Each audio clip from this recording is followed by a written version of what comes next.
అంటే ఎటువంటి ఎత్తులు లేకుండా ఉండేది దానిపైన పడుకోబెట్టాలి ఫస్ట్. దాని తర్వాతకి చెస్ట్ మధ్యలో రెండు నిప్పల్స్కి ఫస్ట్ తట్టాలి, తట్టి లేపాలి.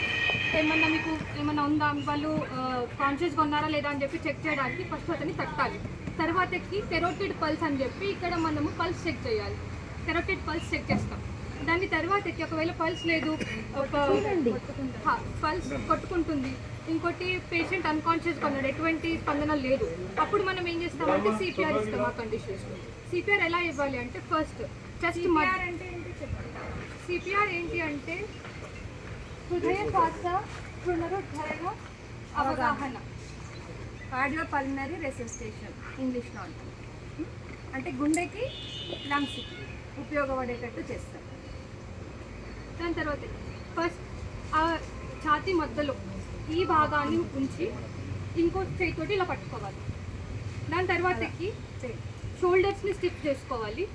షోల్డర్స్ని స్టిఫ్ చేసుకొని మనం పొజిషన్లో ఉంచాలి. తర్వాతకి మొత్తం అన్నీ 120 సార్లు నొక్కాలి. 30 సార్లు నొక్కి 2 సార్లు మౌత్ బ్రీతింగ్ ఇవ్వచ్చు. దాని తర్వాతకి అది మౌత్ బ్రీతింగ్ అట్లా మొత్తం కలిపి 120 సార్లు చేయాలి. ఇది ఎప్పటి వరకు చేయాలి అంటే మనకి ఏదైనా హెల్ప్ వచ్చే వరకు, ఎవరైనా అంబులెన్స్ వచ్చే వరకు, ఏదైనా డాక్టర్, ఏదైనా హెల్త్ టీమ్ వచ్చే వరకు మనం ఇది చేయాలి. దీనివల్ల ఏంటంటే పర్సన్ని మనము ఈ పేషెంట్ని మనం కాపాడగలుగుతాం ఆ సిచ్యువేషన్స్లో. ఇంకా అతనికి మనము బేసిక్ ఫస్ట్ ఎయిడ్ ఇవ్వగలుగుతాము హెల్త్ కేర్ వచ్చేంత వరకు. 30 సార్లు అలా చేశాక 2 సార్లు మౌత్ బ్రీతింగ్ ఇవ్వాలి. కాళ్ళు పొజిషన్ అలాగనే పెట్టుకోవాలి. ఆ అబ్బాయి ఎలా అయితే కూర్చున్నాడో మోకాళ్ళ మీద అలా కూర్చుంటేనే మనం కావాల్సినంత ప్రెషర్ ఇవ్వగలుగుతాం. ఎక్కువ ఇవ్వం, తక్కువ ఇవ్వం. ఎక్కువ ఇస్తే మళ్ళీ రిప్స్ ఫ్రాక్చర్ అయ్యే అవకాశం ఉంటుంది, తక్కువ ఇస్తే సరిపోదు, అందదన్నమాట. సో ఎంతైతే ప్రెషర్ అవసరమో అలా కూర్చుంటే కరెక్ట్ ప్రెషర్ ఇవ్వగలుగుతాం. అంత ఇచ్చి 30 సార్లు ఇచ్చాక 2 సార్లు మౌత్ బ్రీతింగ్ ఇవ్వాలి.